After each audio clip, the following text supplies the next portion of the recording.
a total net worth, and now with the increase, it'll be well over $10 billion. But here, a total net worth of $8 billion. Net worth, not assets, not liability, a net worth. I'm not doing that to brag, because you know what? I don't have to brag. I don't have to, believe it or not.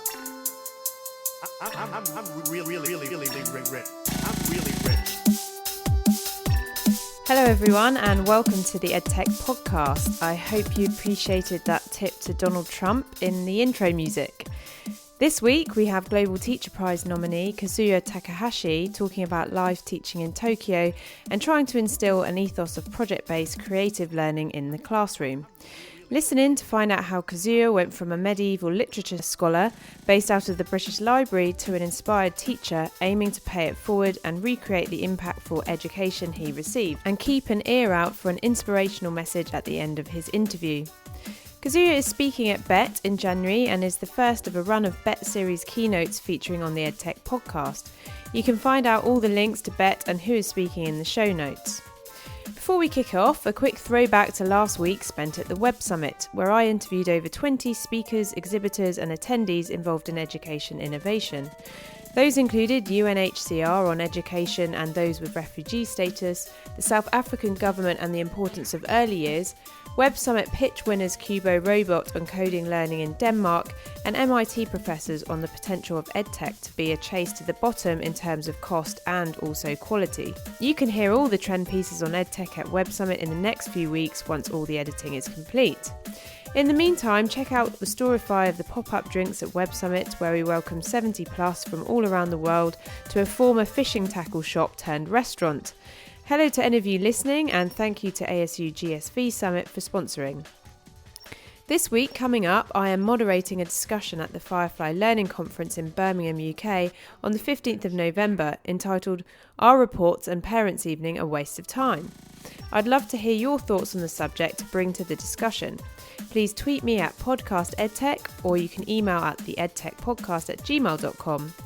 If you'd like to register for the event, you can find the link also in the show notes.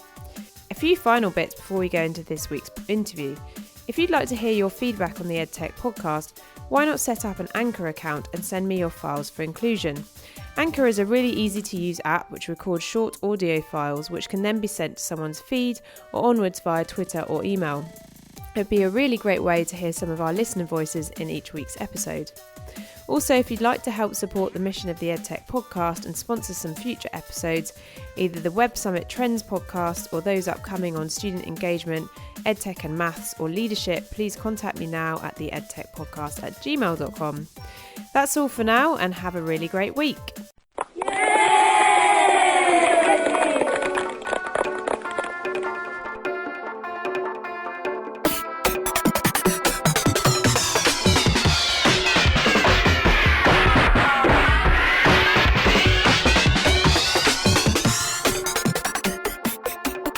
So today I'm really excited because after about 9 months of contact, Kazuya Takahashi, I'm great with name pronunciation, That's fine. is here with us.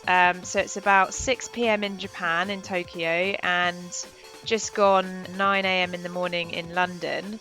And Kazuya is one of the nominees for the Global Teacher Prize from the Vaki Foundation. So what that means is that out of all the applicants documenting their innovation successes as teachers across the world, Kazuya is one of the finalists. And you were at the ceremony was it in Dubai? Yes, Dubai. Yeah, and how was that for you? It was just kind of just like a dream. Like I met so many famous people. I saw in the television. It was kind of crazy. Yeah, because they had I think the Pope awarded the prize, and sometimes I say to people, "Have you heard of the Global Teacher Prize?" And they're like, "No," and they probably think, "Oh, it's another award ceremony." And then you say, "Well, yeah, it's gets quite a lot of press. Like the Pope awarded the prize, and the Sheikh was there, and Prince William is one of their ambassadors." And they're like, "Oh." Yes, and yeah, I shook hands with Tony Blair. It's so scary, you know. Oh, He just really? came up to yeah, he came up to me. He's like, "Congratulations!" Oh no. That's hilarious. And then from the UK, we had Colin Hegarty on the math Oh, side. okay. Yes, yes. Yeah. Colin. But just to go right back to the beginnings, so having read a little bit about you, I guess at one point in your life you were considering whether to take a PhD or to go into teaching. And I guess you made that decision and you took your postgrad and then you returned to Japan to take up the teaching side of life. So could you tell us a little bit about that decision making right back in the beginning? Oh, okay. I studied medieval studies. You know, I was really into kind of digitizing Gutenberg Bible or King Arthur's manuscript. Actually, I worked for the British Library too. But I all of a sudden I thought maybe PhD does not really good for me. Because I met a great teacher in my life, so I wanted to pay it forward to the next generation. So maybe if I study good quality of education, I can I can give good influence to the next generation of students. So I decided to change my major and I went to the States and then learning cognitive psychology and instructional design to conduct really good class. So that's that's quite selfless of you. So you decided, okay, I'm going to do this. It's my duty to pay it back. Yes, because actually teachers matter a lot. So I know I want to do a really good class. So no, I thought I need to study learning science or cognitive science and to do based on like a learning science, kind of solid theories. Yeah. Many teachers do a class, without knowing good quality of kind of format of a teaching style. So I thought I should learn some kind of like a learning style, and I could add on my personality a bit onto it. And what kind of personality do you think you have? Actually, I wanted to be a teacher. When I was a junior high school kid, I met a really good teacher. He took me to kind of dig in the field to dig in the field to find out kind of old pods, ancient pods. Mm-hmm. It was kind of hands-on learning. I didn't like learning the history from a textbook, but Yeah. when I do kind of field work on OJT, kind of on-the-job learning, and I learned a lot, and that intrigued my curiosity. So I thought like using hands, actually doing something in the field, it actually makes learning fun. So I know that's all of my learning style. I want to bring my student to the real field and let them do Yeah. hands-on job. And that's interesting because that's like a commonality between you and Joe Fathery, the other nominee that I've interviewed so far. So you're both quite a fan of sort of project-based learning and really immersing your students in Yes. real-world environments outside of the classroom as well. Yes. You mentioned the importance of the underpinning of theory and learning theory. Are there any particular theorists around teaching and learning that you really rate, that you kind of follow in your own philosophy of education? There are a lot, but basically I follow Piaget, Vygotsky, Seymour Papert, and three of them. Yes, yeah, Seymour Papert. Yeah, He's been yeah, Seymour Papert. Yeah, he is the main kind of figure of my teaching. Actually, hands-on, really have some kind of we need to create some kind of tangible output. Yeah. I always ask my students to create something and they share it with others. And what would you say were the practices that you did that meant that you were nominated for the Global Teacher Prize? It's really kind of difficult, but I kind of my story is very interesting because I wanted to be a researcher in medieval study, but I changed my life. I went to the States and learning science, and also I worked for Blackboard as IT company so I did like ICT education maybe since 10 years ago. So Wow. for 10 years, so I kind of foresee. I saw first. I kind of predicted now because I learned how Gutenberg changed the world. With printing a manuscript, printing machine, right? Because I digitize all the manuscript. That means ICT will change the literature in the future. Kind of also, I thought ICT would change education eventually, right? So I worked for Blackboard and I can learn actually it's happening. ICT change education. It's actually Blackboard WebCT kind of for example front end in Norway. They studied like distance education. They developed a distance education. They changed the way people learn. And Google studied Google document that changed how people study together online, right? So, and then also I kind of focus on hands-on job. I use Lego in my class, a lot of stuff, because I believe single purpose series, we need to do some kind of hands-on job.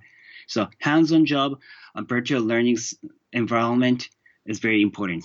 Okay, so that's quite interesting. So you have, although you have that sort of digital learning underpinning, you're Mm-hmm. also very much about hands-on and sort of physical, as well as sort of virtual. So not to Yes. Mm-hmm. divide the two. And can you tell us a little bit about the Japan Space Elevator Association and the Space Elevator competition that you organize? It's not me organized actually. Okay. It's Space Elevator Association, but my school actually, for my school, I introduced a project management. It's I kind of operate kind of knowledge of project PBL, but how to. Usually, we have students have like a school festival in a haphazard way. They have randomly, but they don't have any plan. But we introduced project management. Those students have studied with like doing brainstorming, mapping, classification. So they kind of prioritize all the tasks. So they organize in a one way. They if they have an event, they can give it to the next year. This is that we did. This is the kind of format. So students can learn how to organize the event. That means then to do that, we introduce Lego because Lego is very interesting material. How to make a team, how to teamwork using Lego. And it's kind of difficult to explain, but anyways, we introduced Lego with PBL. And that means that kind of connected to space elevator because the space elevator is also kind of conducted by project management.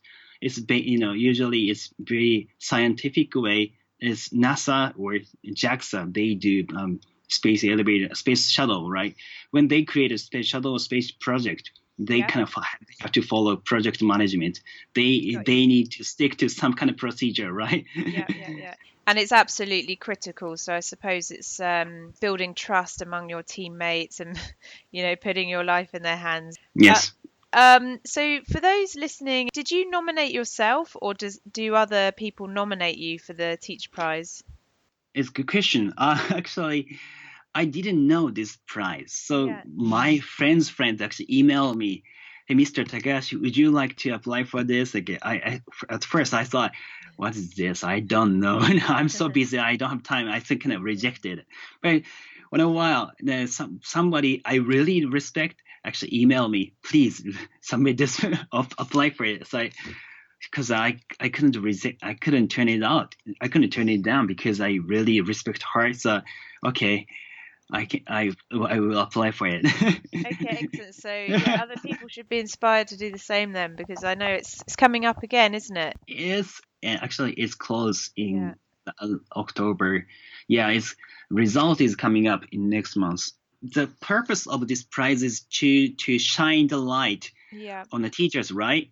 So I already got nominated for the prize. I would like to other teachers apply for it, and then I want to shed light to the others, so that they can say, teaching is very, very brilliant work, it's very inspiring, teaching is fun. That's what I was going to ask, actually. What status does a teacher have in Japan? Oh, well, it's basically, it was very respected. Mm-hmm. Maybe back in 30 years ago. But now everyone kind of think light about teaching. It's not good. It's not good condition, because Japanese school has to do a lot of things, like lots of things other schools in in foreign countries do not do, like club activities, mental counseling students, parents, a lot of things. The Japanese teachers is kind of their hands are full. They are busy with grading, teaching, counseling students, meeting parents, calling parents, lots of stuff. Yeah, I mean, what's your average day like? Like, when do you start in the morning and when do you finish? I mean, for me, mine is okay, because I work for a private school, and if you work for a public school, it's very, very tough. They go to school like 8 or 7 or 8 in the morning, and they come back at 9 or 10. Wow, in the evening? Yeah, evening. Okay. And they don't have a Saturday and Sunday, because they have to do club activities. And is that Juku? Juku is, we don't have any relation to cram school. Yeah. Students go to cram school. Kind of Japanese students are very Japanese education system is kind of pretty much entrance examination oriented education system, right? So students usually go to Juku or cram school after school. They study there by 10 o'clock, 11 o'clock. Even during summer vacation, they go to cram school every day. They study for 12 hours whatsoever. So. And yeah. I read that, there's, I suppose there's an interesting view of those clubs sometimes, that they perhaps educationally aren't the best quality or have the best reputation. We have a lot of kind of after school clubs here now, and also there was a push for extending school hours, and whether that would be filled with some of these additional clubs. So I suppose that's something for sector to grapple with internationally, is if these aren't delivered by a sort of central school body, then making sure the quality is really, really high and recognized in some way. That's true. It's based on teachers' sacrifice. Wow. Okay. So yeah, somebody has to take care of after school, club activity, right? Yeah. Teachers cannot. Their hands are full. Because I think I read that Japan were looking to bring on coding and computing as a compulsory part of the curriculum. Yes. Now Japanese schools are kind of focusing on tinkering or making. Yes. But my school, as I said, my school is private school. My school started as a kind of school of architecture. So basically, DNA is making. We have lots of programming. My university, actually, college university is right next to my high school. Our high school. So we can invite if we want to do programming or kind of coding, we can invite a professor to my school. We can ask them to do some class after school. That's very interesting. So, you have some fascinating architecture in Japan. I was down in the port area of Osaka. It was. Osaka. Yeah, where all the museums are. There's some really fascinating architecture down there. I don't know. I live in Tokyo. I don't know anything about Osaka. But I also went up the tower in Tokyo. You'd be pleased to know. Yes, Sky Tower. Yeah, Tokyo. Lots of octopus balls and ramen noodles. Yes, I can take you around if you come. Yeah, well, I'd like to come back with my son. My husband and I went there for our first wedding anniversary. In fact, after I was the event director of the World Architecture Festival, which was taking place in Singapore. Well, it's a very interesting story, but I missed my original flight, and then I came out, and it was great. We went to lots of onsen, and we were visiting some friends out there. But we'd like to come back for the Olympics, possibly. Sure. Yeah. Sure.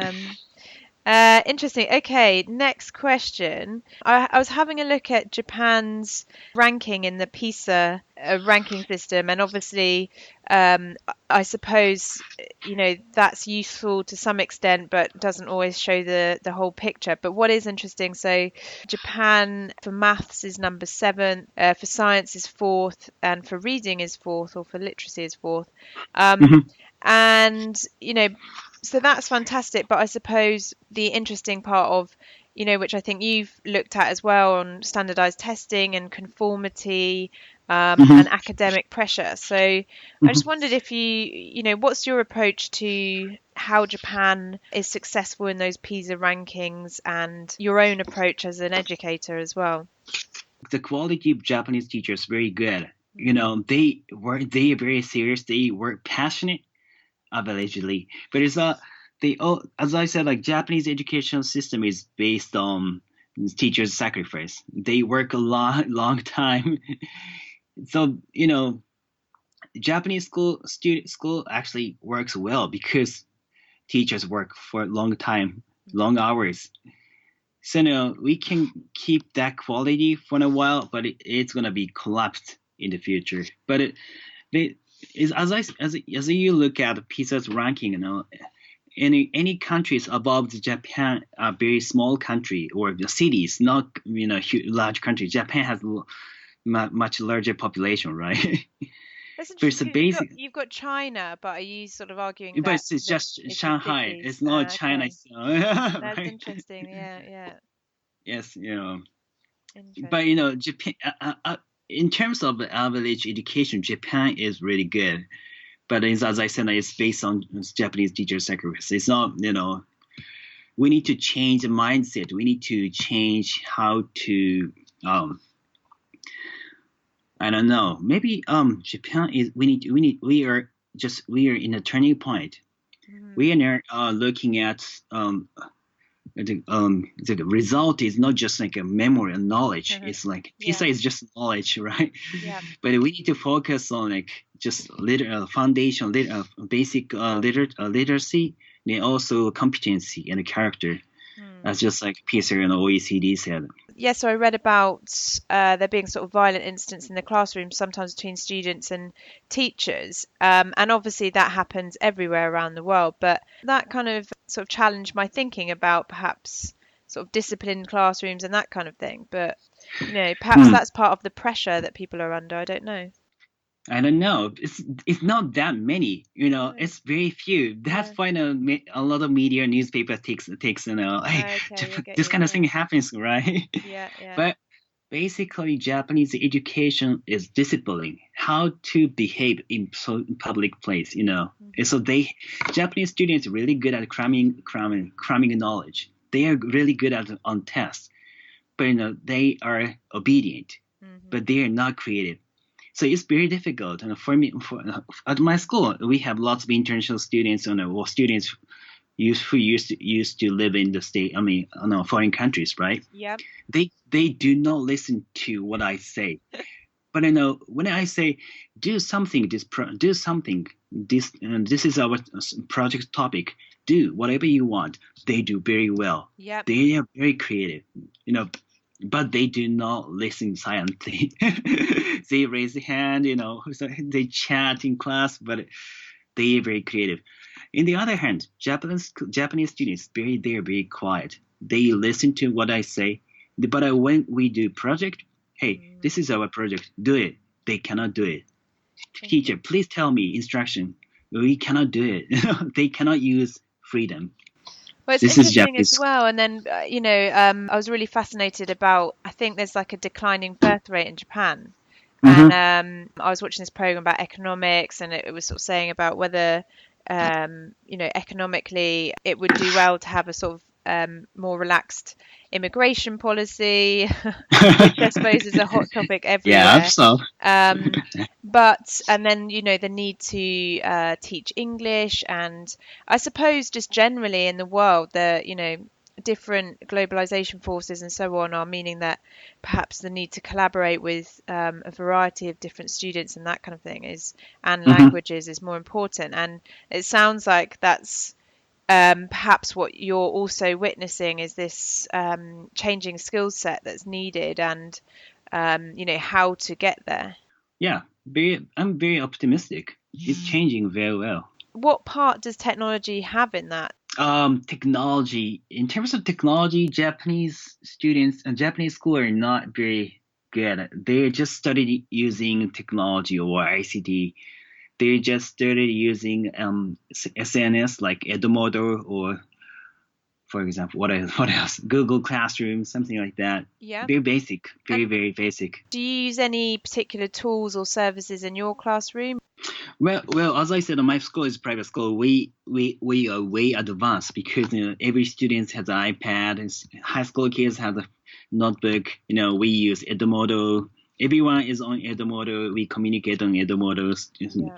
Textbook is on a PDF. We use digital textbook whatsoever.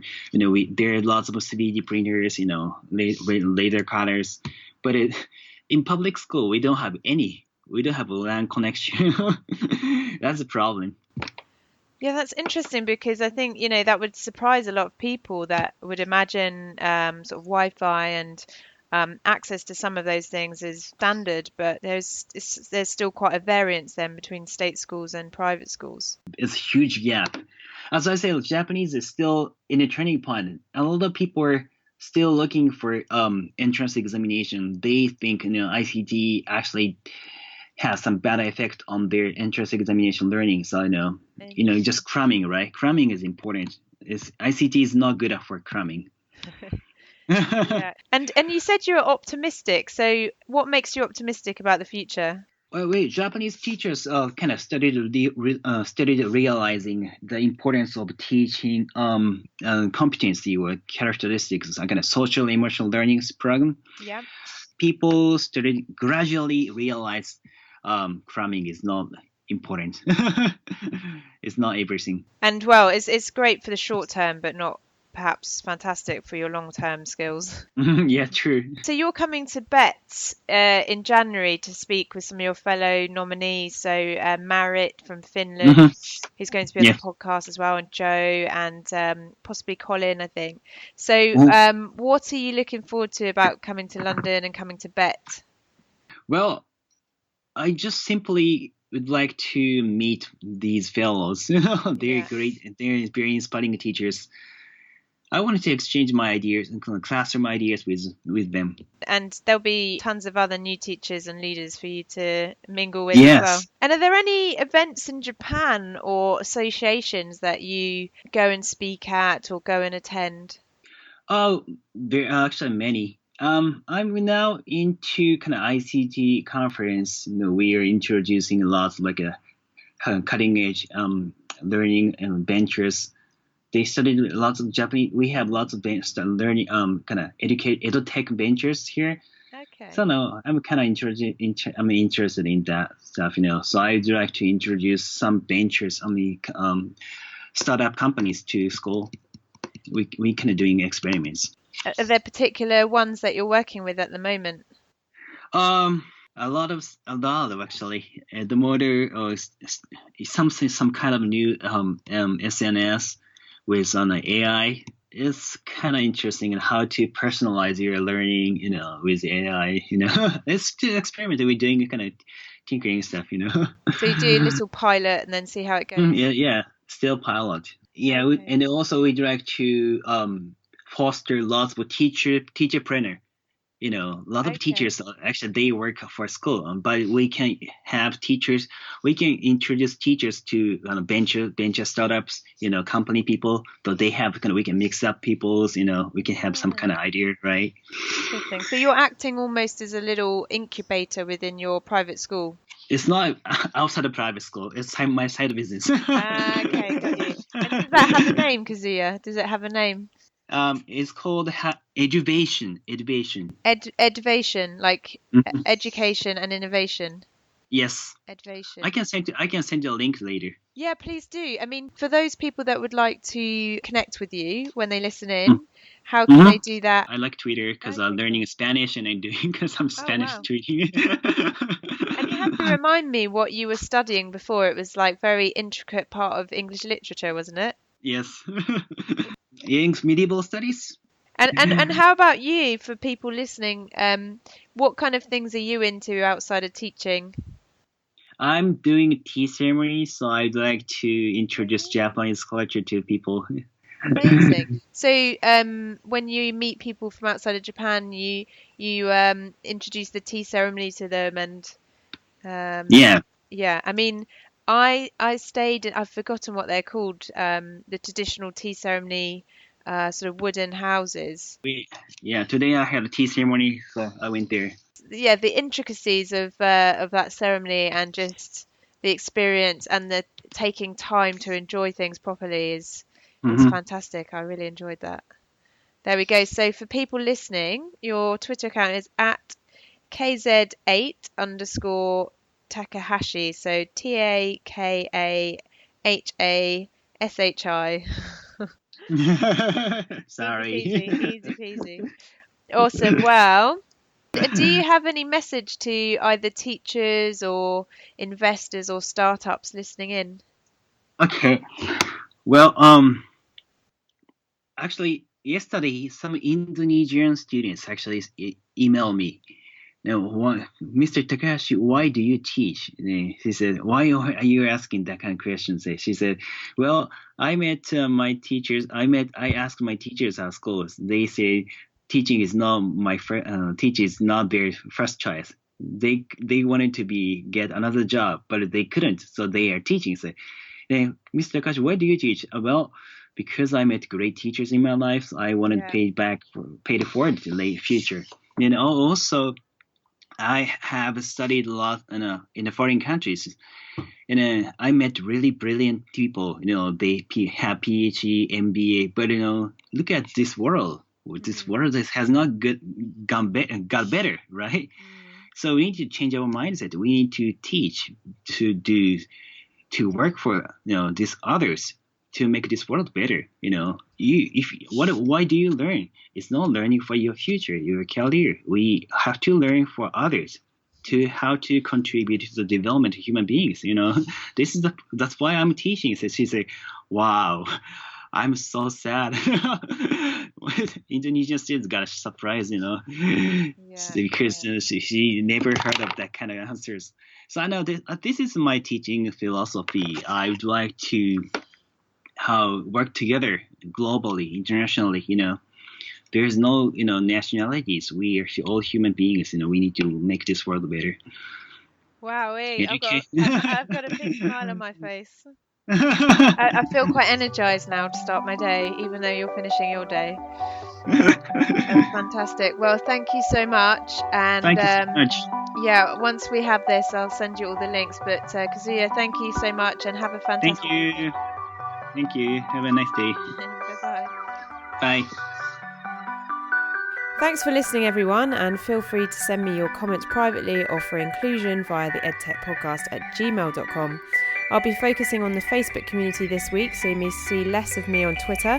And next week I share findings from a new GovNet report commissioned by Firefly on what senior leaders really want from their data. We will also hear from educator Ronaldo Lawrence on basketball and believing in yourself and students. Have a great week.